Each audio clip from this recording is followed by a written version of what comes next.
Все почалося з велошкарпеток Dodo Socks про українські міста. А тоді ми захотіли побачити Київ, Харків та Дніпро у русі і почути їхні історії, побачити, що тримає цей ритм сьогодні.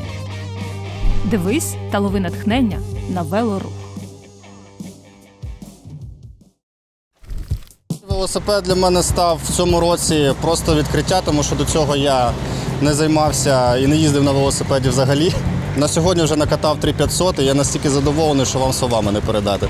Такий універсальний ваш друг двоколісний, який покращує ваше здоров'я, поліпшує настрій. На велосипеді ви можете побачити дуже багато місць, які ви не побачите, подорожуючи іншим чином. You sleep better, determined to eat better. Yeah, just you tend to wake up feeling better. Для мене велосипед – це метод провітрити голову, бо буває таке, що дійсно треба провітритись, і ти буквально це робиш, їдучи на велосипеді. Коли я купив перший шосейний велосипед, я виїхав на Житомирську трасу, я надихався вихлопних газів, в мене летів весь бруд з-під коліс фур. Сергій Харчук – засновник та організатор велоперегонів Київської сотки та інших спортивних і музичних подій. Ініціатор велоальманаху «Коні педальні». Засновник івент-компанії та благодійного фонду «Виклик». Мене ці фури щемили до краю дороги, і я на певний час знову повернувся до МТБ і катався по лісах, по полях, уникав шосе. На сьогоднішній день ви можете подивитись, скільки в Києві велосипедистів їдуть на шосе. Колосальним чином все змінилось. Культура як водіїв, так і велосипедистів, міра поваги дуже зросла, і я з великим оптимізмом дивлюсь в наше веломайбутнє. Стосується МТБ в цілому дисципліни або велокультури як такої, що це більш така андеграундна культура. Богдан Погасій – співзасновник байк-парк «Протас», першого офіційного міського байк-парку, співорганізатор велоком'юніті, шанувальник велоспорту та картингу. І в Києві є кілька спотів, там в одному парку, в іншому парку, і про них ніхто не знає. Тривалий час живу в Києві, і я про них не знав. Тому що це така десь культура, вона десь існує, люди самі собі накопали, самі собі десь катаються. І поки ти не в цій тусовці, поки в тебе нема байка, поки тебе товариш туди не завіз, ти не знаєш, що вони є. Ця культура, вона в цілому так і розвивалася. Наша ж ціль була її винести на показ. Все більше людей розцінюють змагання не просто як розвагу, клас, а розцінюють вже як змагання. І вони вже готуються, і вже ходять там ногами, дивляться, як краще проїхати. Віталіка, як ти їдеш це, а як ти, давай попробуємо. І тобто клас, з'являється оцей такий дух, що більше вболівальників приходять. І оце прям дуже круто, тому що ми хотіли відразу, щоб приходили вболівальники, бо я особисто був на чемпіонаті світу з даунхілу, там де куча цих, там така енергія, ці всі. Хочеться відтворитися тут, в тому чи іншому вигляді. І ми такі, так все більше людей, вже приходять, вже якісь гамачки собі роблять, там якісь зонтики ставлять, вже батьки з дітьми, хтось друзів приводить, хтось дівчат, хто кого. Класно. А якщо зараз ми подивимось на учасників великих українських велоподій, то вони мало відрізняються від колег в подібних перегонів в Італії чи Іспанії. Мені здається, що наші велосипедисти-аматори, вони більш амбітні. Тоді це виглядало абсолютно інакше. Зараз люди навчились їздити в групах, зараз існує дуже багато аматорських команд, аматорських велоклубів. Люди тренуються цілеспрямовано, і тепер це виглядає приблизно так, як ми інколи бачимо на телеекрані. Прогрес очевидний, і він колосальний просто. Я відчув, що велоком'юніті воно дуже сильне. І до цього я знав, що воно класне, тому що воно дуже багатогранне. В велоком'юніті можна знайти дуже різних людей, їх всіх об'єднують велосипеди, тому воно дуже якісне, класне. Можу похвастатись, більшість якихось подій, вони дуже тісно з волонтерською діяльністю, постійно неприбутково. Ми завжди робимо щось за донат. Михайло Токар – співзасновник велопростору та майстерні Cycle Point. Культурний діяч, організатор локальних велоподій та соціальних ініціатив. І я підвів підсумки, ми за рік зробили пожертвування на 153 тисячі гривень. I'm here from Canada. Хлоя Блек – тренерка паралімпійської збірної США з тандемного велоспорту, призерка міжнародних змагань. In 22, as the full-scale invasion happened, I decided I wanted to help in any capacity I could. And this is my 5th time back to Ukraine since June of 2022. And I was very fortunate to connect with Cycle Point and the Women's Cycling Club, and to be able to do it in Ukraine with the women in Kyiv has been really quite exciting for me. It's made it very personal. Ми з вами знаходимося в соціальній веломайстерні, яка є частиною міжнародної гуманітарної кампанії Bags for Ukraine. Кампанія, в рамках якої велосипеди з Європи, в основному з Європи, передаються у громади, постраждалі від війни. А в прифронтових містах воно досі потрібно. Велосипед може доїхати там, де не може автомобіль. Певні перебої з поставками палива, якщо там теж можуть бути. І плюс, тому що для них це питання безпеки. Коли ти в автомобілі, ти не завжди чуєш FPV-дрон, як він наближається, бо вони дуже тихі, в автомобілі це може бути нечутно. А коли ти на велосипеді, ти можеш його почути вчасно, можеш встигнути сховатися, і плюс він швидший, ніж ти будеш йти пішки. Зросла кількість запитів для родин, які виїхали з окупації, наприклад. Це символ підтримки, бо ці люди виїхали з нічим, і тепер у них нічого немає, і тому цей велосипед як символ початку нового життя в новому місці, на вільній землі, скажімо так. Ми взяли велосипед один із тих, який приїжджає їм це був велосипед з Амстердаму. Нам навіть писав власник цього велосипеду, це такий шосейний велосипед в кольорах України, там жовто-синій. І ми його розіграли. Я не пам'ятаю, скільки ми зібрали, чи то 30, чи то 40. І потім після цього ми зайшли в цю соціальну майстерню і відремонтували там 10 велосипедів і відправили їх в Конотоп. І цікаво було, це не прямо ось велоточка взяла, а ми об'єдналися з різними там майстернями і разом в команді об'єдналися і на волонтерських засадах відремонтували велосипедики. З нами, з лайфсайклом, зв'язалися двоє хлопців. Каріна Агаханова, співзасновниця LifeCycle, велосервісу повного циклу та велопростору в Києві. Співзасновниця Cargo Cult, першої в Україні доставки на електричних карго-велосипедах власного виробництва. Скіля, до речі. Вони організували в своєму місті серед велоспільноти збір коштів на цей прищіп. Великий велопричіп Карла.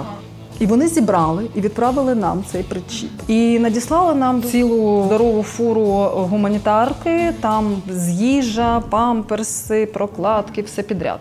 Це перетворилося на гуманітарний проєкт, і ми зробили багато доставок, дуже багато доставок різних гуманітарних вантажів. У 2023 році стало очевидно, що значною мірою велосипед, як і, напевно, інші фізкультурні активності, є такою собі терапією своєрідною.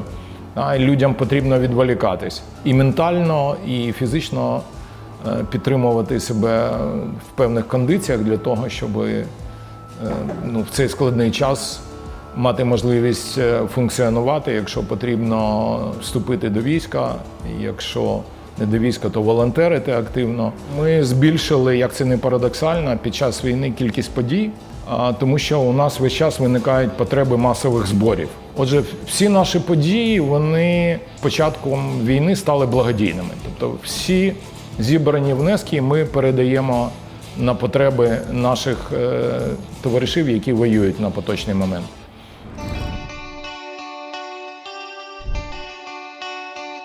Головне слово в цьому – культура. На мою думку, культура – це взаємовідносини між людьми. Тобто велокультура – це взаємовідносини між велолюдьми.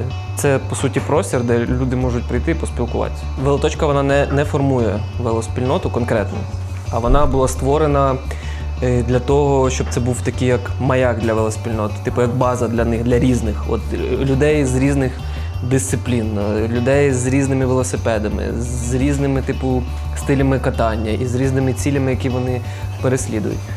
Тому ми більше про те, що ми як домівочка. Так, ком'юніті дуже важливо для людей. Вони хочуть кататися в групках, хочуть обмінюватися досвідом. Ми бачимо прояви цього насправді ком'юніті, це через змагання. Спортсменів реально, якщо 5-10% з такою спортивною мотивацією, то це супер. А решта, їм насправді дуже важливо оцей такий саме взаємообмін соціальний. Все, в тебе апогей в кінці, ти проїхав, тебе все вдалося, класний результат, ти покращив. Ось, і в тебе є цей обмін. У нас ще змагання – це кожного разу таке свято, насправді. Я відношусь до всеядних велосипедистів, мені подобається все. Контрійний велосипед дає дуже багато свободи, можна поїхати в ліс, по полю, тут у нас парк чудовий. А шосе дає відчуття цієї колосальної динаміки, коли ти виїжджаєш на шосе, в групі, це швидкість, такий адреналін. Велосипед в його урбаністичному сенсі, коли ти переміщуєшся містом, він теж дає купу переваг, тому в мене декілька велосипедів на різні випадки життя. І така теза жартівлива, що скільки має бути у людини велосипедів? N+1, де N – це кількість велосипедів попереднього року. У нас є наш волонтер пан Віктор. Пану Віктору 66, мені 16, у нас різниця 50 років рівно. І навпаки, ця різниця поколінь, вона якось допомагає не зациклюватися тільки на своєму поколінні, подивитися, а як бачать людина з іншого покоління, може навіть якісь такі неординарні рішення, коли працюєш заради якоїсь однієї мети, бо воно допомагає єднатися, а не роз'єднуватися через те, що у вас різний вік. Якби ти не думаєш про це, ти думаєш, що людина прийшла допомагати, нехай допомагає, якщо вона цього хоче. Я знала, що є дівчата, але я не знаю, чому це так працювало, але ніхто не писав один одному. Я переважно каталась з хлопцями. Софія Бондар, ініціаторка жіночого велоклубу Women's Cycling Club, архітекторка, міська планувальниця та дослідниця. Співавторка проєкту із трансформації протитанкових їжаків у міські об'єкти. Певна специфіка, це класно, круто, я дуже сильно прогреснула, тому що вони потужні, вони сильніші, але це трохи інше. А от з дівчатами, власне, в цьому році почала кататися. На персональному рівні в мене тепер дуже класні подруги є. Спільнота сама себе формує і сама задає певні цінності, ініціації різних ідей. Від культури до, власне, саме велосипедної тематики, покатушок і всього пов'язаного. Власне, клуб допомагає їм перебороти свої страхи, зрозуміти, як правильно кататися, знайти собі компанію для покатушок або просто щось дізнатися, де купити то, як полагодити те і так далі. Основний глобальний, напевно, виклик для дівчат в клубі – це, власне, інфраструктура Києва. І це навіть не тільки про наявність чи відсутність велодоріжок, але й загалом про його рельєфи, про агресивних водіїв. Побудували зручну автомобільну інфраструктуру, всі користуються автомобільною. Те саме треба зробити з велосипедами. Бо велосипед всі переваги має над автомобілем, починаючи від екологічності, малого розміру, краще паркування, і взагалі зниження звичайної швидкості на дорогах. В Хельсінкі за минулий рік жодного випадку смерті на дорозі, тому що вони знизили швидкість на дорогах до 30 і все. А якщо ви їздите з 30 км на годину, нащо вам автомобіль в межах міста? У нас є в Україні велосипедний елемент побутової культури користування велосипедом в побуті. Як тільки ми від'їжджаємо від великого міста, від Києва від'їдемо 20 кілометрів, маленьке містечко або село, і ми побачимо, як багато людей користуються велосипедом в побуті. А у нас це є, це нас єднає з Європою, і нам просто треба це, скажімо, з села, з периферії повернути до великих міст. Але для цього, знову ж таки, треба, щоб люди збагнули, що автомобіль – це не статусна річ. Тому що ці фотографії, вони свідчать про те, що користування велосипедом, воно відбувалося всіми верствами населення. І люди об'єднувалися навколо велосипеда, і він приносив їм щастя пересування. Мені здається, щось дуже погано повинно статися, щоб не відчувати цієї радості і щастя, коли ви пересуваєтесь на велосипеді. Тому велосипед дуже давно в нашому просторі, в нашому житті. Мені просто подобається оцей типу соціальний рух, що створює велоточка, як воно рухається, як воно формується, що люди підсаджуються на велосипеди, вертаються сюди, відчувають себе тут, типу, як там вдома. Я намагаюся зробити так, щоб кожен залишав тут свою часточку і відчував тут, як він, типу, як власник велоточки. Є багато тут речей з якоюсь історією класною або просто прикольних речей, які от просто принесли відвідувачі, наші друзі там. І це ось починаючи від велосипедних рам, які знаходяться над баром, у якої кожна своя є якась історія, і вони наповнюються, там ще одну хочуть принести. І закінчуючи там шоломами. Є 2 рами, які постраждали в ДТП. Це нагадування про те, що треба бути трошки бережнішим. І шоломи є теж. Там є декілька шоломів, які тріснули, врятували якби здоров'я, а можливо і життя наших друзів. І вони їх принесли сюди. Вони на них більше вже кататися не можна з ними. І вони їх принесли сюди на згадку. Особисто це такий певний, мабуть, і вклад, зокрема і соціальний. Але знову ж таки, це в першу чергу така моя патріотична місія. Мені хочеться, щоб атлети під українським прапором з'являлися на змаганнях, щоб ми були класною конкурентною країною з відповідним сервісом, відповідною інфраструктурою, і класно могли представляти свою країну і отримувати задоволення.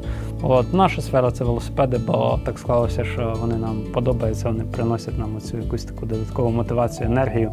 Нас точно вдасться, тільки я сподіваюся, що це вдасться навіть раніше, ніж ми плануємо.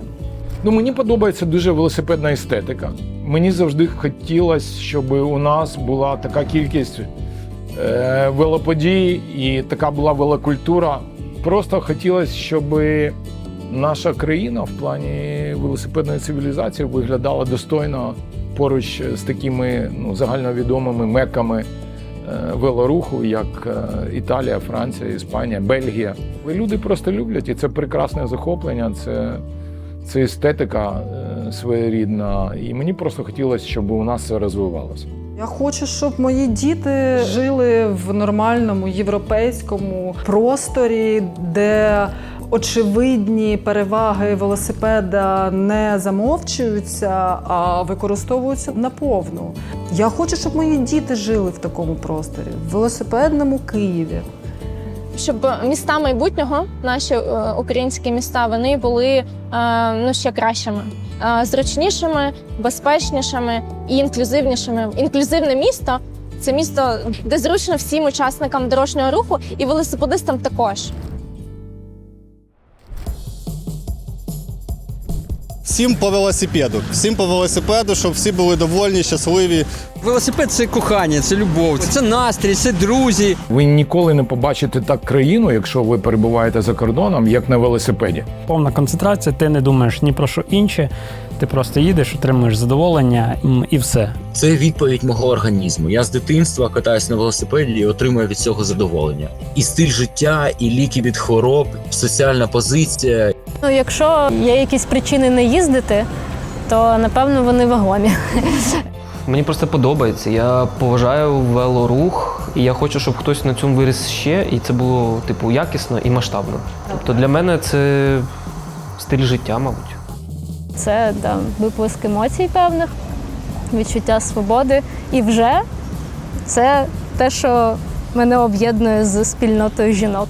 Це, по-перше, спосіб допомогти іншим через цю кампанію Bikes for Ukraine. Це спосіб виразити солідарність і підтримку тим людям, яким зараз важче, ніж мені. Спосіб перемкнутися від буденних справ, отримати трошечки щастя. Класно, коли я їду багато кілометрів кудись вперед по трасі. Це допомагає мені фокусуватися на чомусь важливому. В дитинстві я займався велосипедним спортом. 20-го року почав їздити Київську сотку.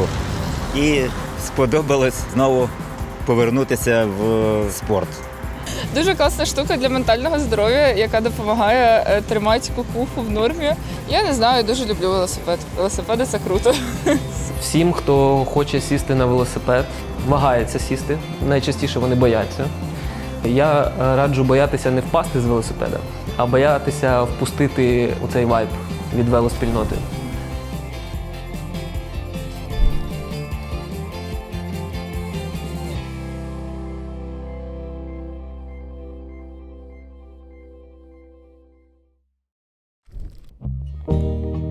мій перший велосипед, мені 3 роки, і я на цьому велосипеді на трьохколісному там десь по квартирі їжджу. А потім у мене був класний рожевий велосипед, на якому я вчилася вже на вулиці кататися. Він був двохколісний, а до нього чіплялися такі 2 маленькі колеса. І у мене це прям, я пам'ятаю, було таке як свято, що типу я тепер вже можу їздити на двоколісному. Мені пощастило, тому що мій тато дуже любив велосипед. В 3 роки я отримав свій перший велосипед. Якось тато так намагався одразу мене посадити, щоб не на 3 колесах, а на 2 колесах я їздив. І він для мене став в першу чергу таким засобом дозвілля. Дворик звичайний з панельками, і така був типу схил, і на схилі з'їжджали на велосипедах, і в один момент я відчув, що бокові колеса не торкаються асфальту. Я розповів це моїй мамі, вона розповіла моєму діду, і дід вже отак от на наступний ранок з таким розводним ключем прийшов, скрутив ті колеса, і я катався вже на 2-колесному. Це було мені 4 роки. Точно така сама історія. Дійсно, вона почалася з малого віку, з 3-колісних, 4-колісних, я не знаю, скількоколісних велосипедів. Вже на першій своїй роботі я гроші відкладав і купив велосипед, просто щоб переміщатися по місту. Прикольно. As a child, it was the most exciting thing I had ever done. It represented freedom and independence. I was one of those weird kids that actually would sort of take my bike apart and decided I was going to repaint it a different color and usually made a mess of it. But as I got into my teenage years, I discovered bike racing and it became my life, actually.